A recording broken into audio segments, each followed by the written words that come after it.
잠을 자려고 누웠는데도 막 계속 뻐근해가지고 자다가 깼네. 평상시에는 괜찮은데 계단을 많이 오르면 불편해. 등산을 하자고 그래가지고 갔는데 갈 때는 몰랐는데 집에 왔더니 뭔가 불편해. 제가 오늘 여러분들께 정말 제가 간단하게 무릎에 대해서 생활 습관에서 알아두면 좋을 것들, 다른 것들 다 말고 딱 한 가지만 생각하시면 돼요. 네, 안녕하십니까. 저는요 정형외과 전문이고요, 뼈에 능통한 골통의사 윤재용이라고 합니다. 그래서 제가 오늘 이제 여러분들께 수술 없이 무릎을 건강하게 쓰는 법에 대해서 말씀을 드릴 건데, 제일 먼저 궁금한 거는 내가 얼마나 안 좋은지를 알아야 되잖아요. 그래서 그러면 이제 그거를 알아보려면 병원에 가서 엑스레이를 찍어봐야지. 그렇죠, 당연하죠. 엑스레이를 찍어봐야 뭐 뼈가 붙었네, 넓네, 뭐 이런 걸 할 거 아니에요. 근데 우리 또 사람은 또 그렇잖아요. 내가 손 안 대고 코 풀고 싶고 대충 내가 느낌만 싹 만져봤을 때 이게 어떻게 안 좋은지를 알아야 되니까, 제가 병원에 가서 엑스레이를 안 찍어봐도 내가 어느 정도 안 좋은지를 알 수 있는 방법을 한번 알려드릴게요. 첫 번째는요, 증상적으로 알아볼 수 있는 방법이 있어요. 내가 평상시에 막 이렇게 활동할 때는 괜찮아. 근데 무리할 때만 불편해요. 예를 들면 친구들이 거기 가가지고 등산을 하자고 그래가지고 갔는데 힘들다고 그러는데 끌고 가가지고 등산을 하고 왔더니 갈 때는 몰랐는데 집에 왔더니 뭔가 불편해. 아니면 내가 평상시에는 괜찮은데 계단을 많이 오르면 불편해. 이런 경우, 그러니까 내가 무리할 때만 좀 불편해. 근데 병원 가긴 애매해. 이 경우가 초기라고 보시면 되고요. 그리고 내가 이제는 평상시에도 불편해. 예를 들면 뭐 지하철 타고 다니신 분들 많으니까 지하철 계단만 올라가도 뭐가 계속 사그락사그락 하는 것 같고 느낌이 있고 이런 느낌이 있어. 그러면 이거는 이제 중기 단계로 넘어섰다고 생각을 하는 거예요. 근데 사람들이 초기 단계가 되면은 내가 뭐 무리했나 보지 뭐, 그러면 다 안 간단 말이죠. 근데 중기가 되면 이제 겁이 나.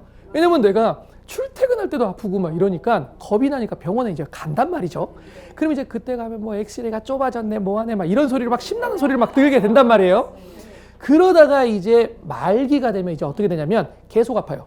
이제 이때는 그런 말씀 들어봤나요? 그 뭐 잠을 자려고 누웠는데도 막 계속 뻐근해가지고 자다가 깼네, 뭐 무릎에서 주사기로 뺐는데 뭐 주사기로 하나가 나왔네, 두 개가 나왔네, 이런 얘기 하잖아요. 그러면 보통 중기, 말기 아니면 말기에 해당하는 단계가 되는 거예요. 제가 이 정도까지 얘기를 했으면 내 상태가 어느 정도겠구나, 이게 다 감이 오잖아요. 네. 이제 그게 하나가 있고요. 여러분들 연골이라는 말 들어봤죠? 연골. 네. 연골이 찢어졌다라고 얘기하시는 분도 들어봤고, 연골이 닳았다라고 하는 분들도 들어봤을 거 아니에요. 네. 근데 똑같이 연골인데 그 두 가지 연골은 완전히 다른 연골이에요. 여러분들이 연골이라고 알고 있는 연골이 그냥 연골이 아니라 두 가지 연골이 있어요. 이 사이에, 무릎 사이에, 뼈하고 뼈 사이에 이렇게 두 가지 연골이 있는데, 첫 번째 요 반월상 연골이라는 연골은 내가 연골이 찢어졌다, 다쳤다, 특정 동작에서 아프다라고 하는 것이 요 반월상 연골, 물렁뼈라고 하고요. 그리고 요 도가니는 내가 연골이 닳았다, 시큰하다, 묵직하다, 물찬다라고 하는 게 도가니, 관절 연골이라고 해요. 그래서 요 두 가지가 다친 거, 아픈 거에 대해서 치료 방법이 굉장히 많이 다르기 때문에 구별을 해서 알아두면 굉장히 도움이 되실 것 같습니다. 그래서 여러분들이 오늘 연골 두 개가 있다, 물렁뼈, 도가니 두 개가 있는데 그 차이가 굉장히 있다 정도만 알고 가도 굉장히 도움이 많이 되실 거예요. 아시겠죠? 그리고 또 하나, 이제 많이 궁금한 것 중에 하나가 그거예요. 제 제목이 뭐예요? 수술 없이 내 무릎을 지키는 방법이잖아요. 그러면 만약에 수술이라는 걸 안 하면 그러면 이제 할 수 있는 치료가 뭐가 있어요? 보통 뭐 물리치료하고 약도 먹고 그러지만 주사치료 많이 하잖아요. 주사치료. 그러면 이제 주사치료 참 말도 많고 탈도 많습니다. 병원에 가서 주사를 맞았는데 무슨 뭐 이런 얘기 맞아요. 병원에 가서 주사 절대 맞지 말라고 그랬어요. 뭐 이런 얘기 한단 말이에요. 그러면 내가 누가 그렇습니까? 어디 병원에서 그래요? 그러면 옆집 아줌마가 뭐 어디 가서 뭐 좀 샤워 사우나 가가지고 얘기하고 절대 맞으면 안 된다고 막 이런 얘기를 하고 막 이런 얘기들 많이 들어봤을 거란 말이죠. 근데 주사를 맞으면 무조건 안 된다가 아니에요. 그런 주사가 있을 뿐이지 그리고 또 하나, 가끔 주사 맞고 오셨다 그러면 물어봐요. 제가 어떤 주사 맞으셨어요? 무슨 주사 맞았어요? 그러면 10명 중에 9명은 뭐라고 하는 줄 알아요? 몰라요. 안 그럴 것 같죠? 10명 중에 9명이 그래요. 무슨 주사인지 모른다고. 좋은 주사 맞겠죠. 물어보지를 못하겠어요. 이게 맞단 말이에요. 그러니까 주사를 맞았는데도 무슨 주사인지를 모른다. 이거 큰 문제란 말이에요. 이거 진짜 중요합니다. 왜냐하면 내가 만약에 A라는 주사를 맞았는데 좋아졌어. 그러면 다음번에 또 불편할 때 A라는 주사를 맞으면 돼요. 근데 만약에 A라는 주사를 맞았는데 좋아지지 않았어. 그러면 다른 병원에 혹시라도 가게 되면 B를 맞아야 될 거 아니에요. 근데 A를 또 맞으면 바보짓이지. 시간 낭비, 돈 낭비하는 거 아니에요. 그러니까 내가 무슨 주사를 맞았는지 꼭 알아야 되고, 그리고 기본적으로 내가 돈 내고 맞았는데 내가 맞은 주사는 당연히 알아야 되는 게 권리 아니에요? 그렇기 때문에 주사 이름은 꼭 알아야 된다. 이런 주사들에 대해서 대표적으로 말씀드릴게요. 첫 번째, 병원 가서 주사를 맞았는데 일주일에 한 번씩 3번 맞았다. 이거 되게 많이 들어보셨죠? 연골주사예요, 연골주사.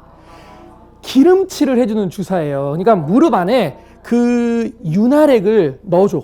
그래가지고 미끄덕하게 만들어주는 주사란 말이죠. 그거를 일주일에 한 번씩 맞아요. 왜? 보험이 일주일 넘어야지 보험이 되니까. 그래서 그거를 무슨 대단한 이유가 있는 게 아니에요.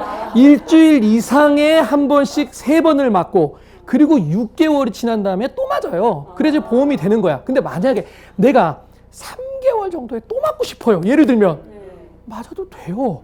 대신 보험이 안 되지. 근데 그 주사가 한 15,000원 정도 되니까 보험이 안 되면 3만 원이에요. 그냥 맞으면 돼요. 문제될 거 전혀 없어. 그 주사가 연골 주사다. 두 번째, DNA 주사 있어요. DNA 주사. 이거 이제 들어보면 막 되게 좋을 것 같잖아요. 그러니까 연어의 정액에서 DNA를 뽑아서 그거를 집어넣어. 왜 연어의 정액에서 뽑느냐?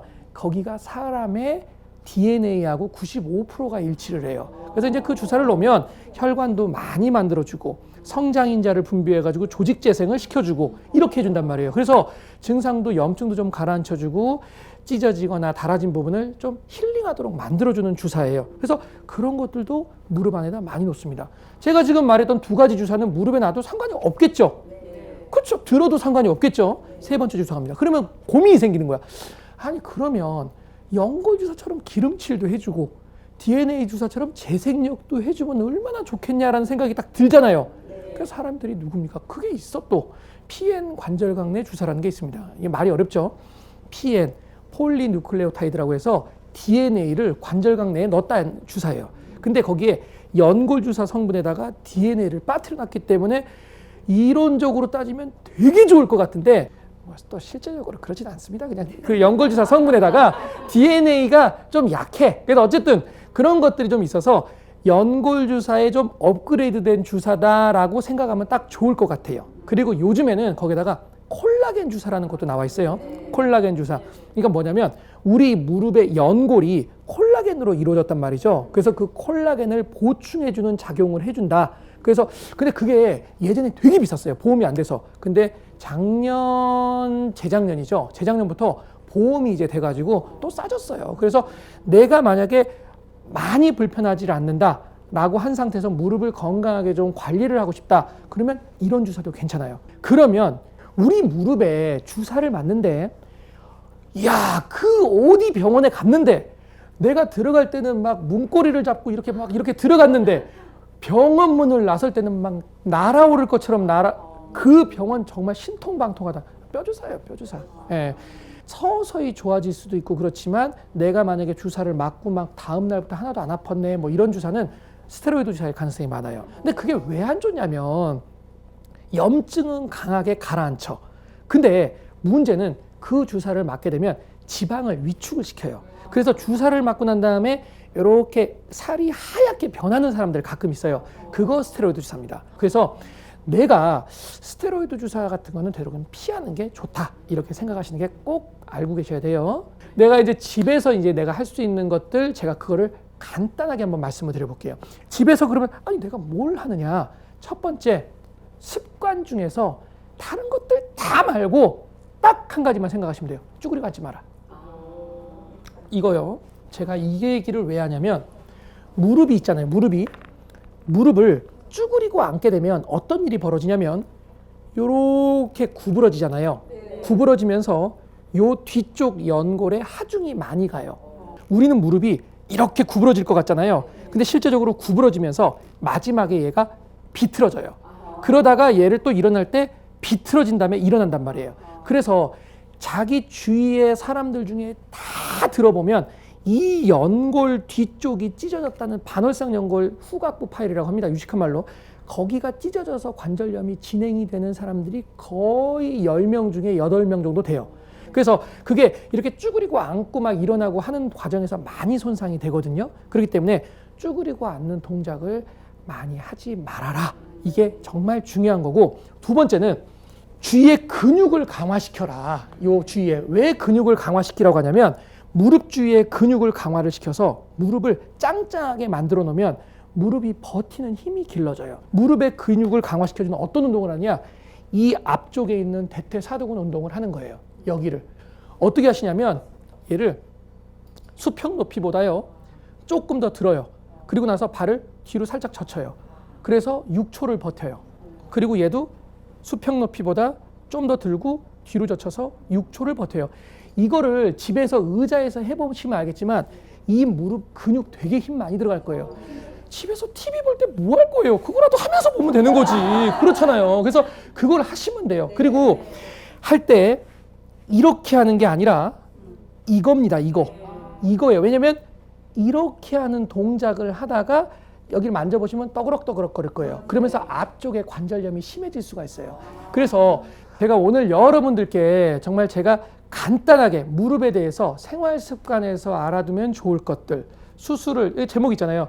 수술 없이 내 무릎을 지키는 굉장히 꿀팁들에 대해서 제가 말씀을 드렸으니까 요거를 잘 알고 계시면 분명히 도움이 되실 거라고 확신합니다. 네, 지금까지 정형외과 전문의 윤재웅이었습니다. 감사합니다.